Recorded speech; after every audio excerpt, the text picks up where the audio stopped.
There are currently 1,700 legal shops where you can purchase your cannabis across the province. That is more than double the number of LCBO locations for wine and alcohol. Still, though, a lot of those cannabis retailers are actually small business owners. And now they have big concerns about these new changes, fearing it will actually put them out of business. For the past 6 years, pot shops have been popping up all over the province, but that concentration and competition comes at a cost. We saw 32% of the stores that were there the year before no longer being in business. Smaller independent retailers are now raising new concerns about a major change in 2024. The Ford government introduced a new regulation allowing a single cannabis license holder to increase the number of stores they operate from 75 up to 150. As far as we know, Colin, not one of the independent stores asked the government for this change.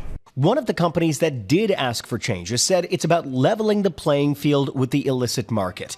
But even with the update, any one company can now hold just 8% of the total market share in Ontario. So we're not talking about any one entity coming in and dominating the market. That's not healthy. And that's not what we want. It's not as if overnight High Tide or anyone else is just going to open up an extra 100 stores across the province. That's not going to happen.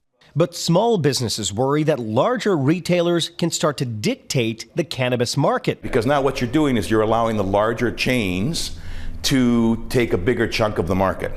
At 75 stores, they were limited in terms of what they could do, right? At 150, they have a much greater grasp. And then what happens? Do you go to 300 after that? Creating concerns about pricing down the road. It certainly could transform without caps and without restrictions into something like what's happening in the grocery industry or the telecom industry. It hasn't created lower prices, it's created higher prices. The Ford government told Global News that the rise in the cap is only intended to increase the number of stores while limiting monopolies in the province.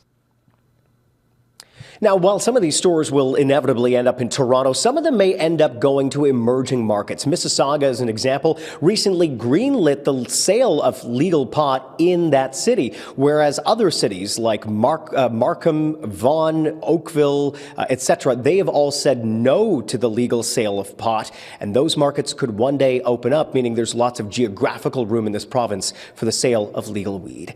Reporting live at Queen's Park, I'm Colin D'Mello.